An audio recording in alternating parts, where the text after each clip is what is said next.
Hey, I'm back. Hi guys, welcome to another episode of Drunken Dungeons. We're going to continue on looking at making a role-playing game. I am drinking Stella, or Estrella, Estrella Dam. So it's 150 years. This stuff is pretty nice. Temperature's starting to pick up here now. It's like 23 degrees in Barcelona. So need no cold one. Okay, so let's just do a little bit of recap. Right, so we were taking some stats or abilities, or whatever you want to call them, from a couple of games there. Rogue Trader, Metamorphosis Alpha, and Gamma World. And then we're going to mix these together to make a system for my mates so I can kill them. We're going to play a bit of old Rogue Trader. I have an idea for an adventure I did years ago, and I want to replay that, or I want to remake it, or a little system for it, and update the stats on it. So we were looking at stats last week, not last week, maybe 2 weeks ago, and we have a little list here now. There's an absolute jumbly mess of stuff. I was working stuff out. So let's have a look at it. All right, so we were saying that we wanted to keep our physical stats. Now we can have a look here. Your normal Dungeons and Dragons strength, constitution, and dexterity, where Rogue Trader would call that toughness. Now, these are kind of pretty much a TSR staple. They're in Gamma World and they're in Metamorphosis Alpha. So we're going to keep those two. We're going to keep strength and we're going to keep dexterity. And we're going to change constitution for toughness. Excuse me now, lads.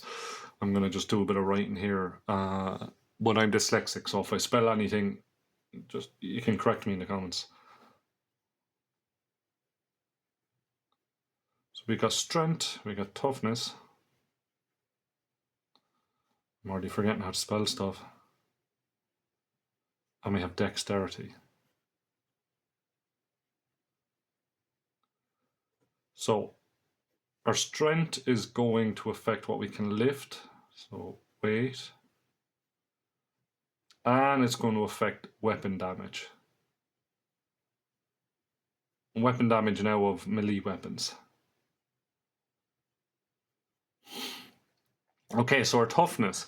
Now, as we were saying, I wanted to keep the poison and the radiation from Gamma World. So we're going to have that. We're going to have toughness look after that as well. So we have poison and we have radiation. And we give them their own little stats on the character sheet.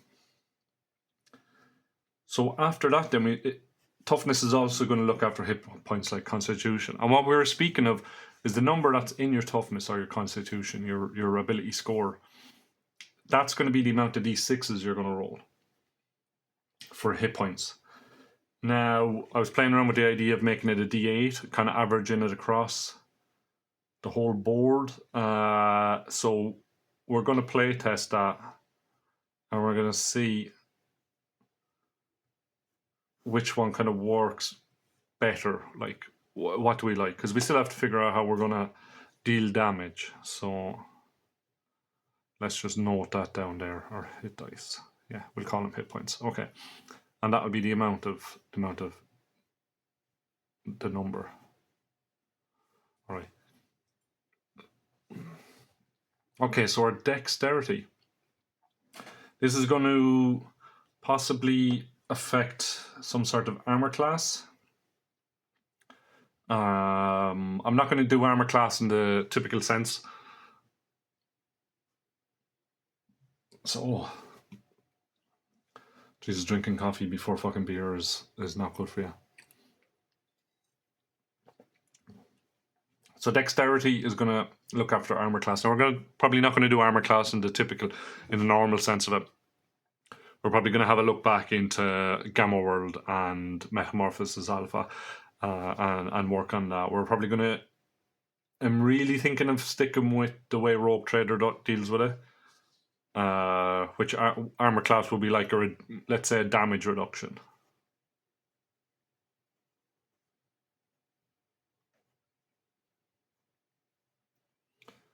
So depending on the armor that you're wearing, a certain amount of damage would be taken off damage dealt by a weapon. It would just be blocked.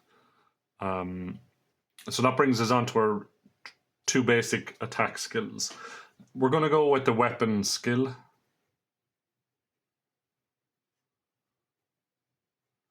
Which will cover all melee. And then we're going to go with the ballistic skill. We'll probably we might rename the ballistic skill.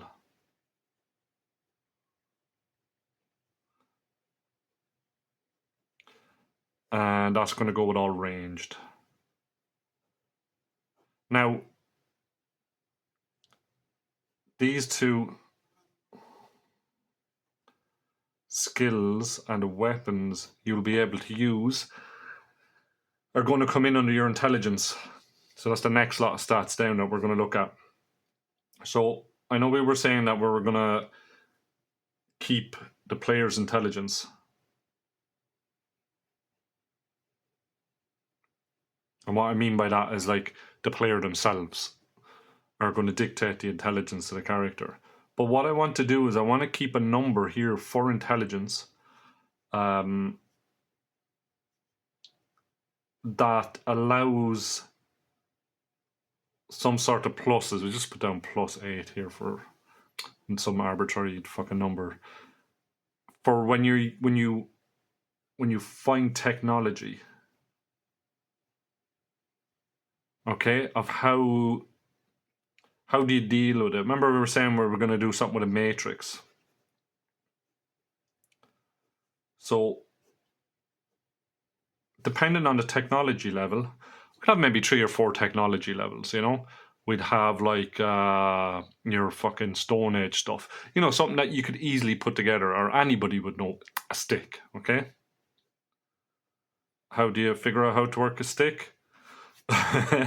You know, well, I mean, did monkeys know how to stick sticks in holes? Like, I mean, they had to figure that out. Like, so that would be a very basic thing. And then, I don't know, what would be something else? At the far end of it, we could say like something like a remote control. I don't even know how to spell remote control now. Yeah. All right. There we go. So let's say a remote or a laser gun. You know, that's going to be the higher end of the matrix. You know, like how many steps?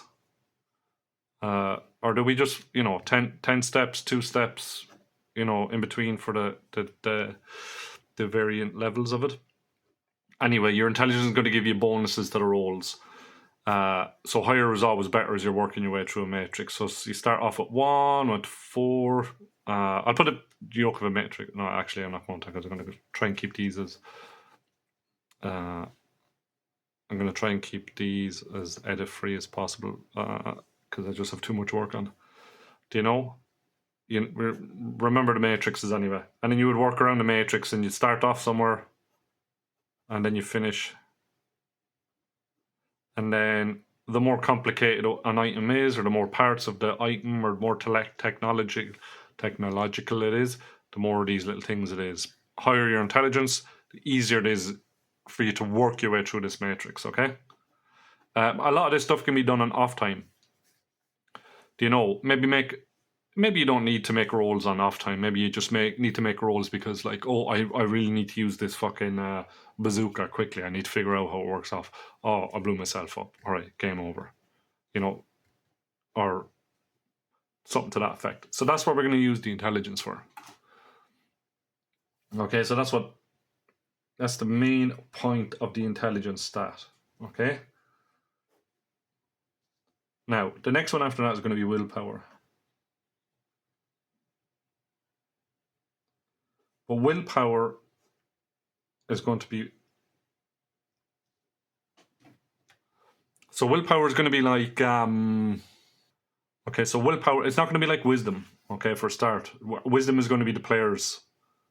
it's up to the player to make wise decisions, okay? Not your character. It's up to the player to make that sort of stuff. Willpower is going to be like the mental fortitude.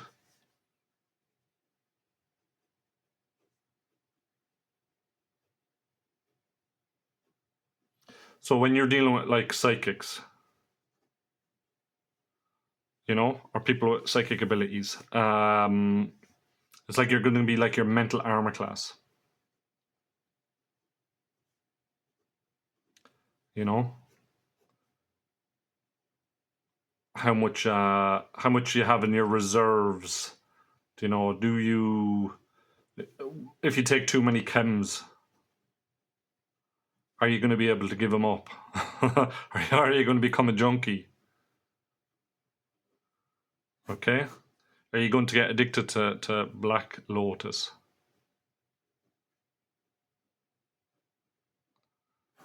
Like in the Conan. Okay, so that's what willpower is going to cover your mental fortitude basically, and your resolve, that sort of stuff. I don't know if we could change it to resolve. So after that, what I really want to keep in, okay, I want to keep in cool. So cool is going to act like a morale, in a sense. Now, morale in Advanced Dungeons and Dragons. I know I keep referring to it, but I do play it a lot. Morale in Advanced Dungeons and drink some more beer. Morale in Advanced Dungeons and Dragons is normally only run for or rolled for morale in Advanced I'm having a brain fart. Morale in Advanced Dungeons and Dragons is usually only rolled for by the DM or the GM, we'll call it, for creatures. It's not something that a player would normally roll, but in Rogue Trader would be. And it would be rolled for a sort of thing like, you know, if you're pinned. And what I mean by that is like, if you're stuck behind some barrier or a wall, you know, and the enemy are shooting at you, and your friend is out there on the ground, are you going to run out there, you know, or can you keep your mind, you know? Are you going to get like maybe battle shock?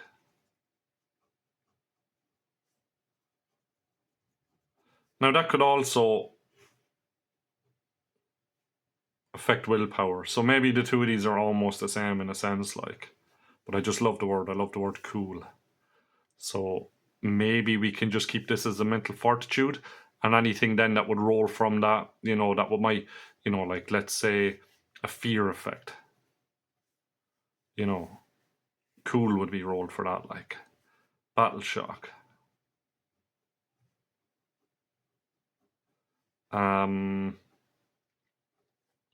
You can also roll cool as in like in Call of Cthulhu. So could be like a sanity check. You know, might also work like sanity. All these things can come underneath cool. All of this sort of stuff, like, so cool covers a lot of stuff. You like, we don't need 600 saving throws or 600 like things to say, oh, you know, you've lost your shit. So this is why I want to keep cool. Now, that's kind of the main thing. What we're going to do then, what I need to have a look at now after that is, what's the range of numbers, you know? Do we keep the numbers between 1 and 18 like your normal? You know, our stats or abilities rolled up on 3d6 or 4d6 minus the lowest. What I was thinking is we just do it on 2d6.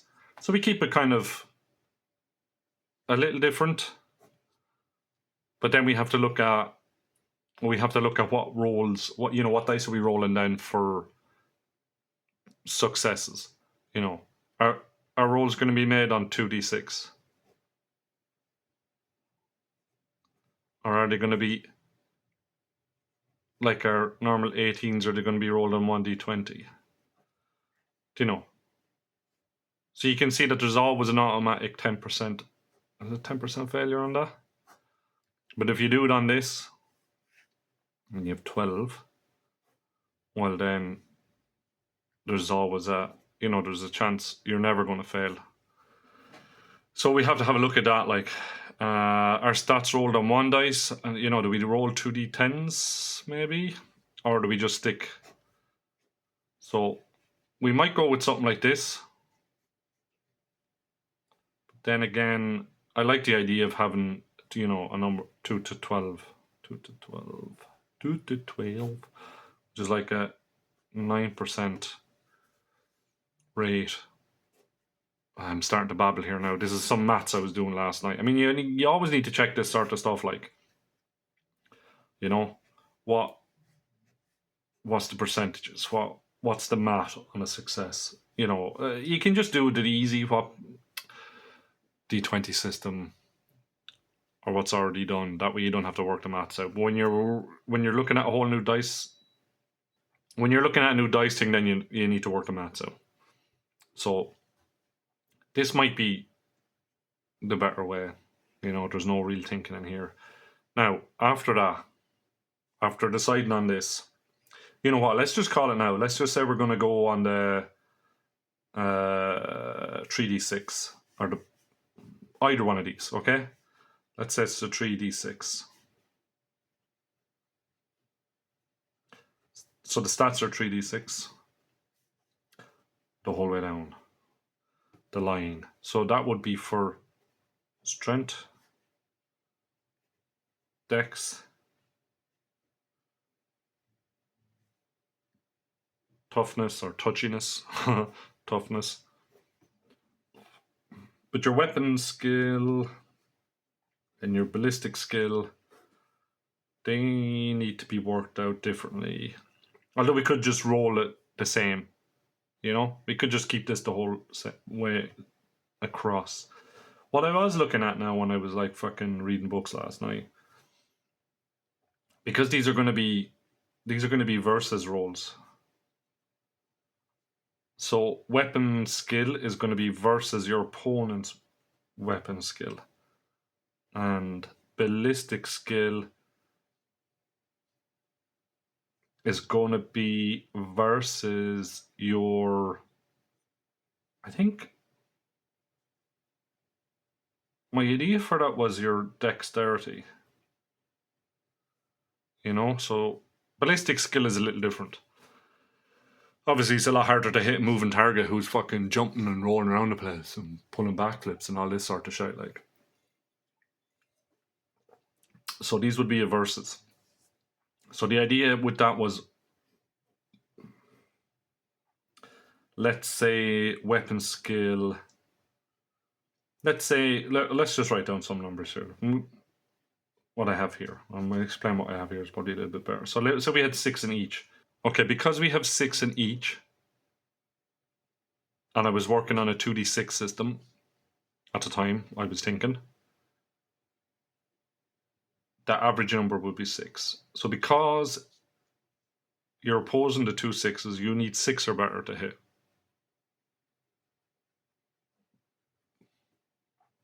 Now, let's say this was 6 and this was 5. We can see here ballistic skill of 6 versus dex of 5. You would actually need a 5 or better. So just 6, and then it's 1 below it, so add an extra 1 or take a 1 off, and so on. So for 6 and 4, you would need a 4 or better. If this was 7 and this was 4, you would need a 3 or better.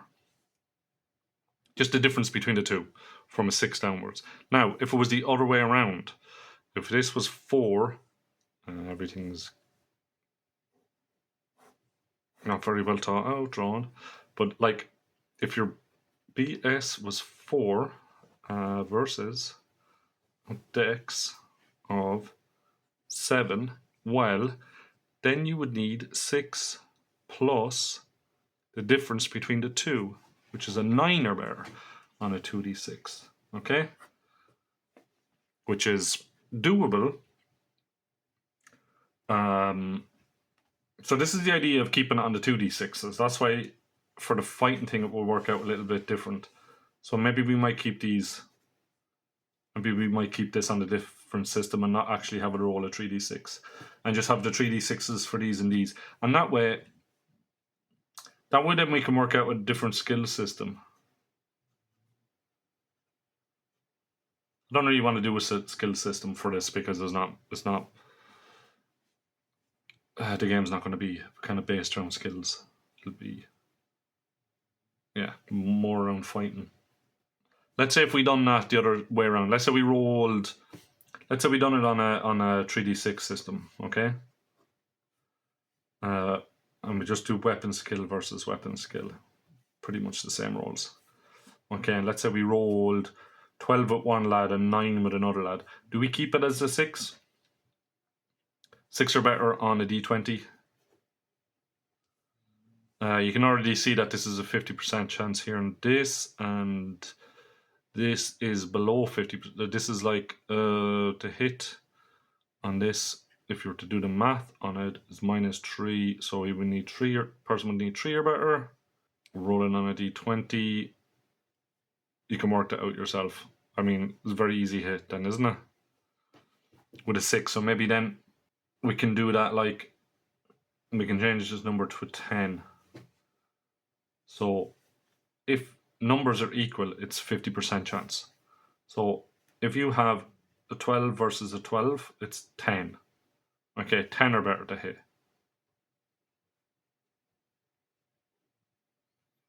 Okay, and each difference, either above or below, increases or decreases this number by 1. So if it's 12 here, and it's like there's 9 here, that's 3. So you need 7 or better on a d20. It's pretty quick to work out, like. I mean, compare weapon skills, difficulty 10, and then minus the 2 of them. Okay, alright, so we can keep that then. We can keep the whole system on a 3d6. We just had to average this.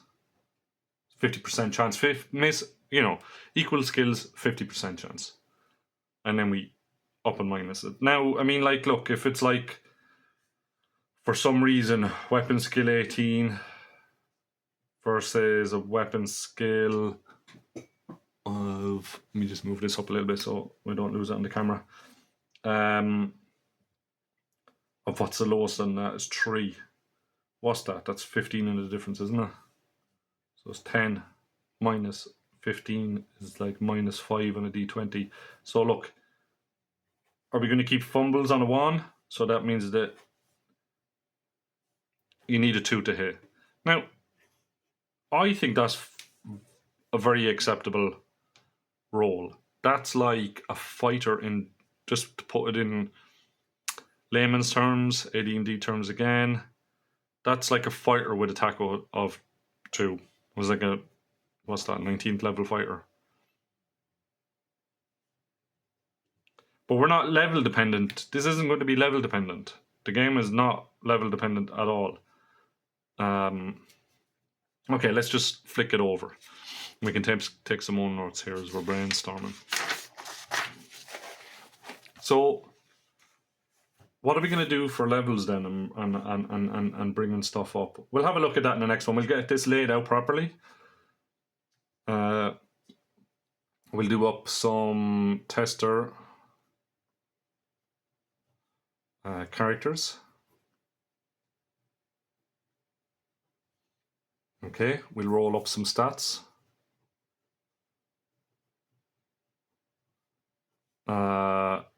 We'll give them some weapons. And we'll give them some armor. And then we can see how this works out. Because we still have to figure out armor. Now my thoughts for armor is basically the armor you're wearing plus your toughness or your dex is like soak. So you roll to hit and then you roll damage, and then whatever these here that comes off, okay? So what we need to do is we need to figure out the max, what number, how big is this number going to be? Do you know, are we going to take it straight from the toughness here? So, you know, let's just go with these numbers I've written down here. So let's say you have a toughness of 12. Okay. Do you have a soak of 12? So what are we rolling with dice then? What sort of damage are weapons doing? You know, does a normal, let's say a stone spear,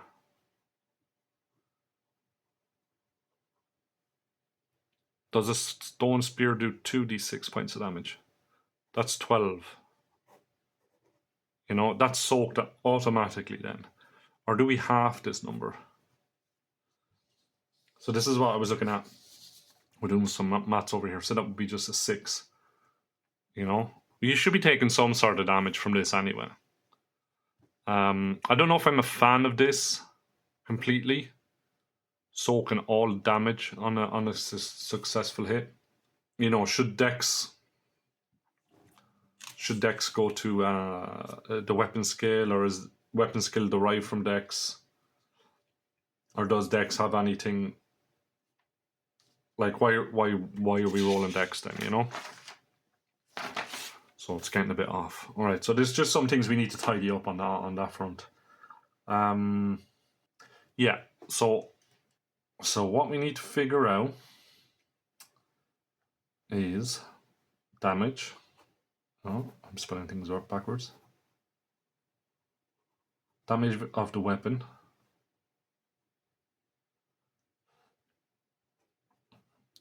Okay, so your soak is versus the damages of the weapon. Or the armor is. Now, I think that's reasonable, even though you hit, like, I mean, certain types of armor are going to soak up certain things, you know? So you'd have, like, studded leather, let's say, because I wrote an S there.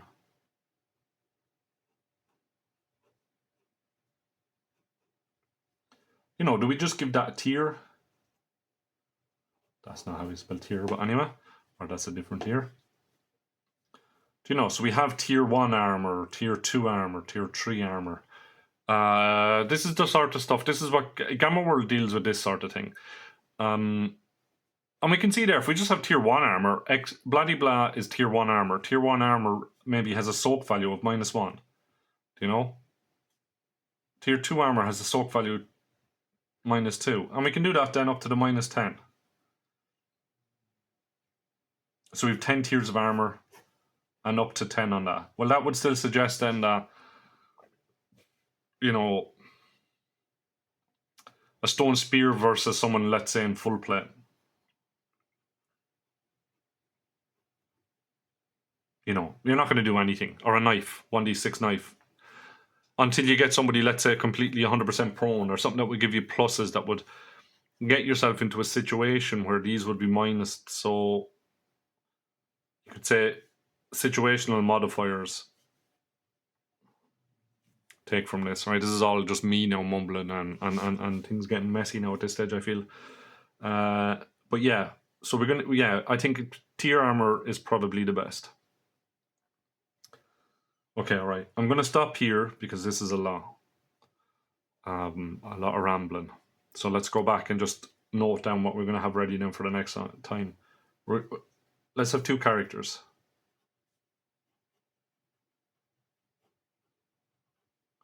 Two characters. Some armor on the tier system. And stats rolled.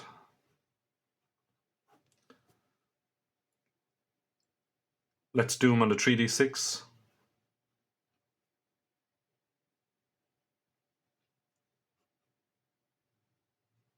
I'm just going to, I don't care if this is wrong. We'll do it on a tier. We'll try out some different tiers. Maybe we'll do one guy. We'll do, okay, what we'll do is, because the world is going to be a pre-civilization world.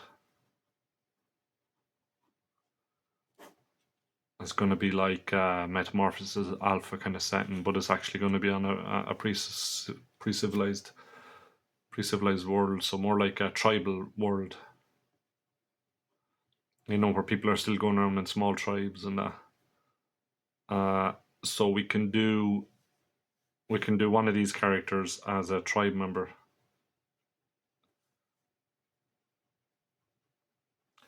And we can do character 2 then as Chaos Space Marine. So an advanced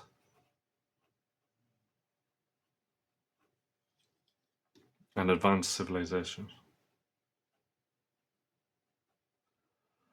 And then that will give us the 2 extremes. And we can see what the difference is and how well that works out on a battle.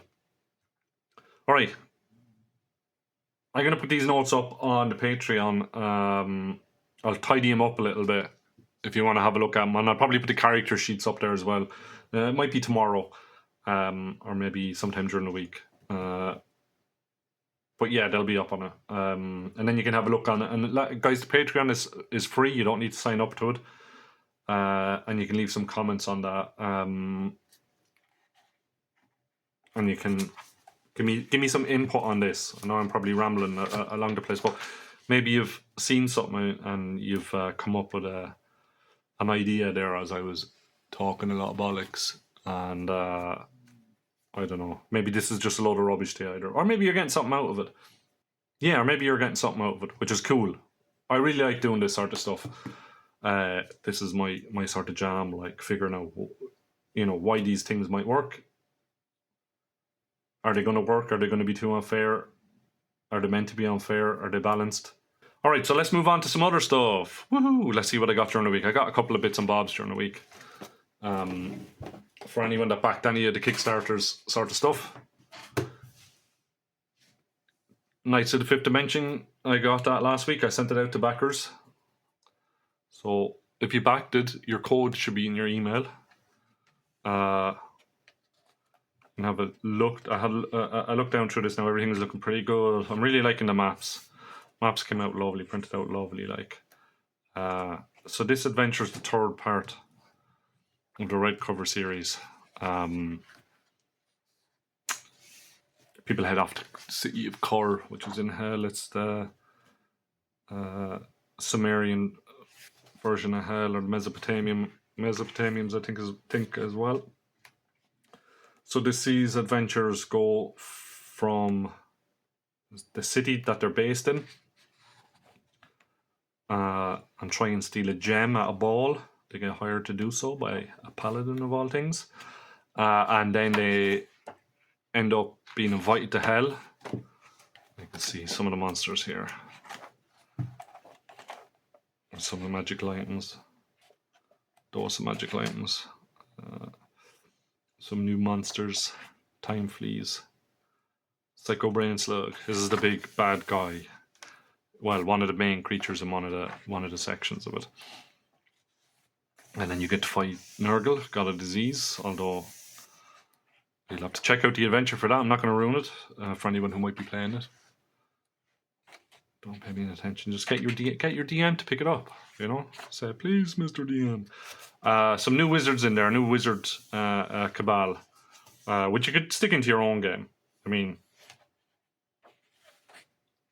and then you look. There's so many bloody maps in this. I was like, what the hell have I done? Maps, more maps. So this is inside the crystal sphere, the tier of Utu itself, his chariot, because he's a sun god. You'd have to, yeah. So a lot of rooms. There's like 20 little maps that you could even use. As I said, you can take these out and you can put them into your own game. And then we have a temple of Inanna, another Sumerian god, in the front of that. Like, so lots of it. Actually turned out a lot bigger than I thought it would. There's like 72 pages, 76 pages in total. That's up. It's not on Drive-Thru-RPG yet. I normally leave it about a month before I put stuff up on Drive-Thru-RPG for people to buy. So It allows anyone who kickstarted the project to enjoy the adventure before it goes up on Drive-Thru RPG. I was going to put that somewhere else. And then this came as well. So normally when I pick up one of these, I get one of these. And I got Gamworld, I got Legion of Gold. This is just kind of for me just to have a flick through and a read, but this looks pretty good. Like, I was looking at a couple other reviews on it. Some nice maps. I mean, this is a whole sandbox campaign in a sense, like plenty to do. Lots of treasure, you know, lots of little places you could go. So if you're into your post-apocalyptic stuff, I think this was like €7 or €11 or something, €10 or something like that. So kind of worth just to pick up, just for a bit of nostalgia and for some ideas, you know, or stuff you could just pluck out and put into put somewhere else. Like, yeah. So I'm looking forward. I haven't read any of this yet, but I'm looking forward to having a read of it. Very, very nice. This is the first, as I said, the first module for it. I don't really know if I'm going to pick up any more. There's probably 1 or 2 books I want to pick up from Gamma World. Maybe some 3rd edition stuff, like some books on weapons and technologies and sort of stuff. Might give me some ideas for my own games and adventures as well. Like, kind of keep that 70s vibe. It's always good to look back at stuff. If you're trying to make something feel like it's from the 70s, you need to look at stuff from the 70s. You know, you want to feel like stuff from the early 80s, you need to look at stuff from the early 80s, like, you know. So always do some research if you're going to use something or you're going to write something that feels like it's from that, because if you're anchored in it, your players will be anchored in it. You can get that vibe across to them. Another thing then is Firelance. The printers, everything is printed. So Firelance, everything is printed. Well, I mean, the zines that need to be sent out, they're printed. I'm just waiting to get those collected. And then on the PODs, I'm waiting on those to come to me. Hopefully next week, start of next week, the PODs should be here. PDFs have already gone out, and then there's plenty of zines. So if you missed Firelance, the next adventure then that's going out, or that's being worked on now at the moment, is Stronghold of the Mad Dwarf. That's just a working title. God, I just done up some preliminary sketches for the front cover, and the maps are almost done. I need a little bit of a touch up onto it. That's being laid out. Maybe what day is today? Tuesday. So maybe Friday I'll get to start laying that out, like, because I want to do a few pieces of art for the Kickstarter. I'm always a bit behind on getting art up onto the Kickstarter stuff so that people can see stuff and see what things are going to look like in the adventure.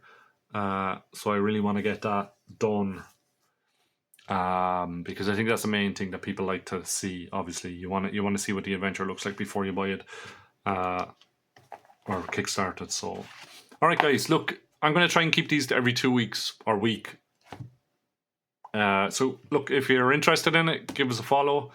Hit the like button, do all that sort of stuff. I'm not trying to grow the channel or anything. I just want to, you know, touch bases with people who are into this sort of stuff and get some bits and bobs out there, and maybe give some people something to work with other than 20 tips on how to be a good DM. Like, do you need 20 tips on how to be a good DM, or would you like to learn how to brainstorm some ideas? Do you know? Like, that's the for me, that's the main thing when making adventures, is like, where my ideas come from. What sort of steps do I take in order to get something from an idea to a finished product? So please, you know, if you're interested in it, hit the like button and subscribe, and I'll have some bits out. Maybe we can have some discussion somewhere on one of the forums or whatever. I don't know.